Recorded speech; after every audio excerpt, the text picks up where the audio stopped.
నిఖిల్ విషయంలో ఈరోజు ఏం జరగబోతుంది అంటే, మనం ఒకటి చాలా క్లియర్‌గా అర్థం చేసుకోవాల్సింది ఏంటి అంటే, మొన్న 'పునర్నవి' అండ్ 'వితిక షేరు' వచ్చి నిఖిల్‌ని సెలెక్ట్ చేసి గేమ్ ఆడినప్పుడు చాలా దారుణంగా నిఖిల్‌కి దెబ్బ తగిలింది. అది ఎక్కడా కూడా మనకి 'బిగ్ బాస్' చూపించలేదు. వేలు గోరు చిట్లిపోయి ఆ కన్ను ఉంటది కదా! ఆ కన్ను బయటకొచ్చింది.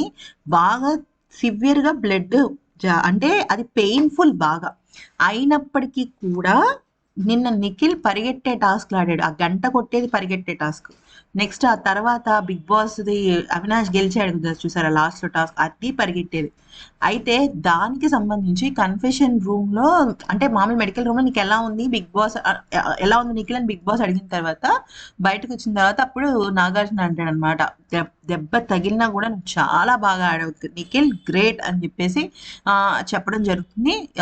నీ ఎఫర్ట్స్‌కి నంబర్ 1 అందరూ నువ్వే గెలుస్తావు అనుకున్నారు. బట్ ఆ నొప్పి వల్ల కావచ్చు, బ్యాలెన్సింగ్ వల్ల కావచ్చు, మేబీ నువ్వు ఓడిపోయావు. కంగ్రాచ్యులేషన్స్ నువ్వు కూడా బాగా ఎఫర్ట్స్ పెట్టావని చెప్పేసి చెప్పడం జరుగుతుంది.